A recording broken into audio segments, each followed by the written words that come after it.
Hello guys, welcome to AppSheet and more. Today's video, we are not actually landing or starting in AppSheet, we are starting in our Gmails, okay? And you understand that pretty soon. Before I even go into that, good news, I've been able to replace my stolen Mac, so I'm currently back in full force and I can now do my videos as I wanted it. So that's just by the way. Anyway, so in today's video, we're going to look at how you can include a screenshot of your mobile app or your AppSheet application or web app into your email reports. So this is a report that I'm sending to someone, maybe about financial performance. Forgive me for this space over here. I couldn't trim it down in time for the video.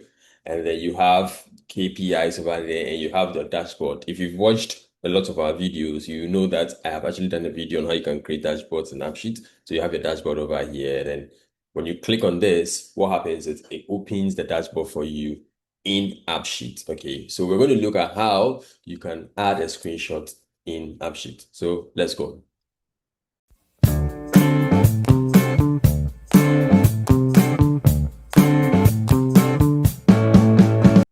Okay, so we are currently in AppSheet and we're going to look at how we can add a screenshot in AppSheet. A lot of people are not aware, but AppSheet has its function that allows you to create screenshots of any view in AppSheet. So it's very simple. All you need to do is, if you have a virtual column, let's say image or dashboard, like this, you come here, you click in here. The function is called snapshot. Yeah, so just snapshot, and you just use a deep link formula. So deep link is the functions like link to view, link to form, those kind of functions. So I'm just going to click link. They have a link to view, link to form, link to row, link to filter view. Very powerful functions in AppSheet. Okay, so I'm going to, in this case, say link to view. Where's link to view? That's this. I'm just going to state the view. Okay, so you just have to state the view. In this case, my view is called, to bring double quotations, all your views will pop up like this, and then you can select the view. In my case, the view is called dashboard. So I just do dashboard like this. And that's it. That's how the function works. So you just click save, click done, and then you have this image function created. Exactly. So now let's view or let's visualize this image. I'm just going to create a new view over here. Create a new view, make it detail view, change this to, I did this column in the dashboard table, so I need to use that. And let's change this to link image of dashboard. Okay. Let me save this first in case. Good. So over here, you can see an image of my dashboard that's showing up here. You get it? Very simple. That's because of this I place over. If I remove this and I put something else over there, that's what will come there, you see.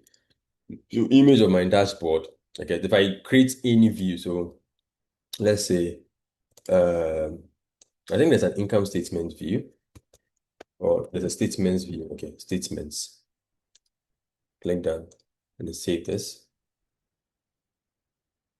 Good. And then you see you can have what? A view of your, or an image of your statements. Do you get it? Good. That's what I have over here. Right? If I make this, what I have over here is what you just saw when I did this as what an image. So you can create an image of any view in AppSheet when you use the snapshot function. Now let me bring a very important caveat over here. Now, for a lot of, if you're doing this for the very first time, right, there's going to be an issue. So when this is activated, or when it requires a user consent and you create an image, what's going to pop up here isn't going to be the view you wanted. But then, the first page that comes whenever someone shares an app with you for the very first time, you need to allow, or you need to agree that the person can see your email, person can see your location, that kind of view. That view is what's going to pop up over here. I don't know if AppSheet has made some changes or made some works to make sure that that view doesn't pop up here anymore. Initially, it used to pop up here, and then maybe they fixed it. I don't know, because this wasn't working for some time. So let's see. Okay, it's still working. So I guess so, but in case you get that view, you know that you need to deactivate this so that it actually works. Under options, you need to deactivate require. Yes, good. Now let's come to what we are here for, what the most important thing is. So what we want to do is we want to draft an email that will be sent on a regular basis. Is that okay? Good. And in that email, we want to have a snapshot or an image of a view Is that okay? So basically what you want to do is you want to come here and you create an event. So just like how we have over here, I'm just going to click this plus both, right? And I'm going to create an event. So I'm going to say, so send out emails weekly, something like this. Good. So you are trying to send out an email. Okay. So scheduled. In this case, I want to schedule, I want it to go on a weekly basis. So I'm going to click weekly. And you can select the day, right? You can select the time. You get the time zone. That's this time. Yeah. Talking to me. Said for each row in this table. Is this trigger for each row? So should this affect each row? You can put in a condition that will consider certain rows. You get it good. So once you set this all up, then you come here, next step. Is that okay? Good. And now you want to what? Send an email. You get it. You can also create a file. You get it. So you want to create a file that will be like a PDF. You get it. Good. Now you can embed a view in the email, but in this case, you want to write a custom template. Okay, so send email to these emails.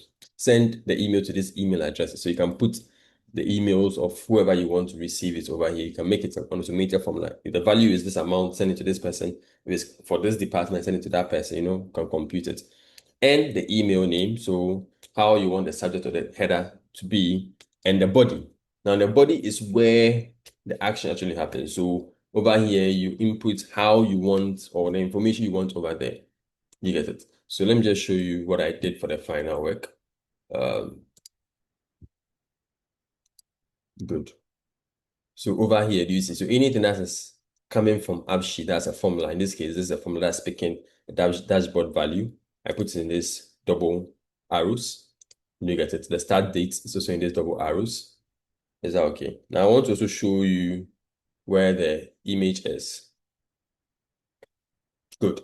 So for the image, is that okay? You use the image tag. So image SRC, that's the source. Then you use the function snapshot, then link to view dashboard. You put this in this tag. So you put it in the image tag.